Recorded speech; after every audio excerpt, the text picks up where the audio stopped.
अस्सलाम वालेकुम। नया दौर के तरफ से हम एक वीडियो प्रेजेंट कर रहे हैं आपके भी, जिसमें हम आज बात करेंगे टेक्स्ट बुक रिफॉर्म्स के बारे में। हमारी टेक्स्ट बुक्स के अंदर बहुत सारे मसले हैं, वो क्या हैं, कैसे हमें उनको उनके अंदर रिफॉर्म्स इंट्रोड्यूस करने चाहिए, इसके ऊपर बात करेंगे। मेरे से बदल और इस पे टेक्स्ट बुक्स के अंदर जो कुछ लोग कहते हैं कि, और बहुत हद तक सही भी बात है कि बहुत ऐसा मटीरियल है जो हमें हमारे बच्चों को बिल्कुल वो एक डिस्टॉर्टेड वर्जन हिस्ट्री का बता रहा है, जो असल बातें हम उनको नहीं बता रही। एक सर्टेन नैरेटिव जो स्टेट ने बनाया हुआ था उस टाइम पे, उसको स्ट्रेंथन करने के लिए जो है वो करिकुला जो है उसे बनाया गया, इस तरह से फॉर्मुलेट किया गया कि लोग एक तरीके से स्टेट जैसे उनको सोचना चाहती है वैसे वो सोचे। तो उसके नतीजे में बच्चे हमारे जो है वो बिल्कुल अब उनको गलत हिस्ट्री पता चली, तो गलत हिस्ट्री भी पता लगी है, मेरे ख्याल से गलत ज़हन साजी होती है, दुनिया का इनके बारे में एक अजीबोगरीब नजरिया उनको मिल जाता है, जॉइंटिस्ट और यूँ समझो कि बिल्कुल ही अजीबोगरीब किस्म का व्यू। पहली बात तो इसमें ये याद रखने की है कि जो भी नेशन स्टेट्स होती हैं ना, वो करिकुला ऐसा ही बनाती हैं कि जहाँ पे नेशनलिज्म को फरोग दिया जाए। तकरीबन हर मुल्क देख लें आप, इंडिया में को देख लें, हमारे नेबरहुड में है, उनका भी एक उन्होंने इंडियन सो कॉल्ड नेशनलिज्म के जाल बुना था, सेक्युलर व्हाटएवर, और अब वो बीजेपी के राइज की वजह से वो भी चेंज हो रहा है, उसको हिंदू नेशनलिस्ट बना रहे हैं। आप अमेरिका को देखें कि वहाँ भी एक किस तरह की तारीख पढ़ाई जाती थी, पहले तो उसमें जिक्र ही नहीं होता था कि जो नेटिव अमेरिकन्स थे या जिनको एक ज़माने में इंडियंस कहा जाता था, उनका जाके कत्लेआम किया अमेरिकियों ने, और स्लेव्स को लेकर आए, लाखों बेचारे सियाह फाम गुलाम जो थे उन्होंने अमेरिका को बिल्ड किया। अब उसका जिक्र आना शुरू हो गया क्योंकि चेंजेस आ रहे, रिफॉर्म आ रहे हैं। हमारे यहाँ ये हुआ है कि हमने ये जो 1980s में जो हुआ है चेंज, बल्कि भुट्टो साहब के ज़माने से स्टार्ट हुआ था, 71 के बाद स्टेट इनसिक्योर हो गई थी, उन्होंने कहा कि अब हमें पाकिस्तानियत और नेशनलिज्म का जज्बा भरना है, और उसमें उन्होंने मजहब को भी बहुत ज्यादा शामिल कर दिया। तो अब उसमें आपको एक नई हिस्ट्री बनानी पड़ी, ठीक है, घड़नी पड़ी। अब उसमें हिस्ट्री में क्या होता है कि जी आप मोहम्मद बिन कासिम आए 712 में, और वो पहले पाकिस्तानी थे, उसको पाकिस्तान कैसे बन सकता था? उसमें पाकिस्तान की कोई सोच ही नहीं थी। अब वो कहते जी मोहम्मद बिन कासिम आ गए, फिर जी वो उसके बाद जो है, और कई 100 साल स्किप करते हैं, इस तरह की हिस्ट्री बनाते हैं कि पाकिस्तान बनना जो था वो एक इनएविटेबल था और वो होना ही था वगैरह वगैरह। तो वो ठीक है, होना ही था, हो गया, लेकिन उसके लिए हम ये भी तो कर सकते हैं ना कि जो हमारे पाकिस्तान बनाने वाले जिन्ना साहब, लियाकत अली खान, ये मॉडर्न मुसलमान थे, ये खालिद बिन वलीद और जंगजू तलवारों में सलाहुद्दीन अय्यूबी की तरह नहीं थे, घोड़े पे आके तो उन्होंने वो कत्लेआम किया ब्रिटिश का, हिंदुओं का, और पाकिस्तान बना दिया।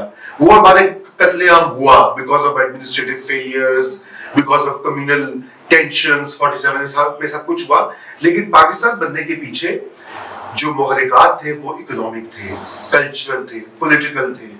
बच्चों को ये पढ़ाना चाहिए। और हमने कायदे को कैसे बना दी कि वो एक मुल्ला थे, हाँ, मतलब थियोक्रेटिक स्टेट। लेकिन अब उसमें कुछ अच्छी बात ये हुई है कि हमें ये भी एक्नॉलेज करना चाहिए कि पिछले जब से ये 80th अमेंडमेंट हुई है तो सिंध में, पंजाब में टेक्स्ट बुक्स में चेंजेस हुई हैं और पॉजिटिव डायरेक्शन में हुई है। वैसे जिन्ना साहब की 11 अगस्त की तकरीर जो है वो सिंध के करिकुलम में इंट्रोड्यूस आई है, वेरी इंपॉर्टेंट। पंजाब में चेंजेस आई हैं, और तो थोड़ा सा जो है हमें ये बिल्कुल हमें ज़हन साजी तो करनी पड़ती है और एक नेशनलिज्म का बयानिया बनाना पड़ता है, लेकिन उसमें हम ये भी तो कर सकते हैं ना कि हम उनको एक जदीद दुनिया के बारे में बताएं। हम उनको बताएं कि पाकिस्तान जो है उसकी कोई जरूरत नहीं कि हर एक के साथ फटाई करे नेबरहुड में, तलवारें निकालिए, कभी इसको फतह करो, उसको फतह करो, या उसको किया था माजी में। तो हम एक जंग को इतना ग्लोरीफाई करके ना बताएं कि जंग करना बहुत अच्छी बात है। एग्जैक्टली, मतलब पीस की भी कोई होनी चाहिए तालीम, आइन के बारे में अवेयरनेस होनी चाहिए कि आइन क्या कहता है, जमहूरियत के बारे में होनी चाहिए, ये वैल्यूज। आई थिंक इस पे पिछली गवर्नमेंट में काम भी कुछ स्टार्ट हुआ था, मुझे नहीं पता कितना आगे पहुंचा, लेकिन आप बिल्कुल सही कह रही हैं कि टेक्स्ट बुक्स का रिफॉर्म जो है वो एक बहुत बड़ा इशू है। और आप देखें कि एजुकेशन के ऊपर जितनी भी ये बाहर की बैरूनी एजेंसियां जो है, वर्ल्ड बैंक और डिफेड, इन्होंने इतने करोड़ों डॉलर खर्चे हैं, अरबों रुपया खर्च हुआ है पाकिस्तान में, लेकिन करिकुलर रिफॉर्म जो है ना उसके ऊपर काम नहीं इतना हुआ।